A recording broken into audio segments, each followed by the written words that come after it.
कष्टाच्या भाकरीला जेवढी किंमत आहे, तेवढी फुकटच्या भाकरीला किंवा दुसऱ्यांनी टाकलेल्या तुकड्याला किंमत नाही. आपली चतकोर जरी असली, तरी ती हक्काची असते. दुसऱ्याच्या ताटातलं आपण कितीही खाल्लं, तरी त्याने पोट भरत नसतं, समाधान राहत नाही आणि सगळ्यात महत्त्वाचं दुसऱ्याच्या ताटातलं वरबडून घेतल्यामुळं तुमचं पोट तर भरणार नाहीच, पण तुम्हाला लोकं चांगलं सुद्धा म्हणणार नाहीत.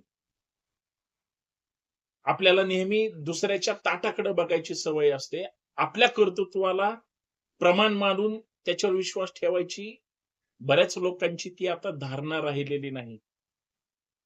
तुम्ही कुणाकडं कशा नजरेने पाहताय? कोण तुमच्यावर विसंबून आहे? तुम्ही कुणावर विसंबून आहात? आणि तुम्ही तुम्ही कुणाच्या जीवावर जगताय हे फार महत्वाचं झालंय, गरजेचं झालं. दुसऱ्याच्या खांद्यावर बंदूक ठेवणारे जसे विसंबून असतात, तसंच दुसऱ्याच्या तालावर नाचणारे सुद्धा तसेच असतात. याच्यापेक्षा भयानक म्हणजे तुम्ही जर दुसऱ्यावरच नेहमी विसंबून असाल, याने हे केलं तरच माझा फायदा, याने हे केलं तरच माझा फायदा आहे, याने अशा पद्धतीनं वागलं तरच माझा फायदा आहे. हे ज्याला वाटतं ना, तो आयुष्यात काहीच करू शकत नाही. तो सुद्धा दुसऱ्याच्या हाताकडे बघतो. किती दिवस दुसऱ्याच्या हाताकडे बघणार? स्वतःचा काहीतरी हातभार दुसऱ्याच्या ह्याच्यामध्ये सुद्धा लागू द्या. बघा, ज्या दिवशी तुम्ही दुसऱ्याला मदत कराल, ज्या दिवशी तुम्ही दुसऱ्याला चतकोर खाऊ घालाल, ज्या दिवशी तुम्ही दुसऱ्यासाठी झटाल, ज्या दिवशी दुसऱ्यासाठी तुम्ही संघर्ष कराल, तुमच्या कष्टाला 100% फळ येणार, बळ येणार आणि मदत सुद्धा होणार. का? कारण तुम्ही दुसऱ्यासाठी जे काही केलेलं असतं, आयुष्यभर तुम्ही दुसऱ्यावर अवलंबून असता, तेव्हा त्यांनी तुमच्यासाठी केलेलं असतं आणि तुम्ही ज्यावेळेस दुसऱ्यासाठी करता, त्यावेळेस तुम्ही ॲक्टिव्ह मोडवर असता, निगेटिव्ह मोडवर नसता. आज जर माणसांमध्ये ताठमानेनं जगायचं असेल, तर ॲक्शन मोड, ॲक्टिव्ह मोड आणि पॉझिटिव्ह मोड एवढेच महत्त्वाचे आहेत. जो दुसऱ्यावर अवलंबून असतो, तो निगेटिव्ह मोड किंवा आत्मविश्वास हरलेले किंवा दुसऱ्याला काहीतरी सल्ला देण्यातच आयुष्य घालवणारी अशी माणसं असतात. मला नेहमी या गोष्टीचा अभिमान वाटतो, की जे लढणारे असतात त्यांचाच इतिहास असतो आणि जे पाहणारे असतात ते त्यांचा इतिहास वाचण्यात आयुष्य घालवतात. इतिहास घडवणाऱ्यांचा होतो, इतिहास घडवणाऱ्यांचा लिहिला जातो.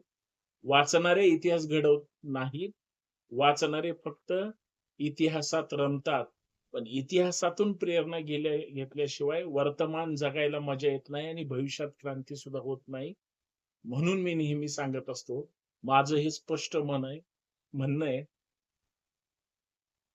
की दुसऱ्याचा इतिहास वाचताना किंवा दुसऱ्याला मदत करताना किंवा काहीतरी नवीन करताना असं काहीतरी वेगळं केलं पाहिजे, जिथं आपलं नाव झालं पाहिजे, जिथं आपला हक्क, आपलं नाव आणि आपला स्वाभिमान जागृत राहिला पाहिजे. आज समाजामध्ये अशा विचारांची गरज आहे आणि हे सगळं करायला विचारांची मजबूत साथ असणं अपेक्षित आहे.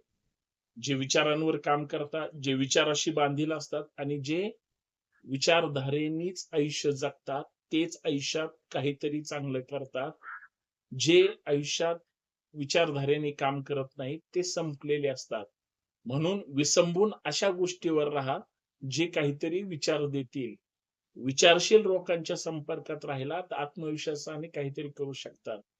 आणि आत्मविश्वासाने काहीतरी केलं, तर लोकं तुमच्याकडे आदर्श नजरेने पाहतील. आज त्या भारतीय युवकाची, राष्ट्राभिमानी लोकांची आणि खऱ्या देशभक्ताची गरज आहे. जे सुरुवातीला म्हटलं, की दुसऱ्याला काहीच देणार नाहीत. फक्त दुसऱ्याकडं पाहून त्याच्यातलं कसं वरबडून खाण्यात जे मजा किंवा अनुभव घेतात, ते काहीच याच्यातलं करू शकत नाहीत. चांगला माणूस घडण्यासाठी चांगले विचार आणि दुसऱ्याला मदत हे फार गरजेचे असते.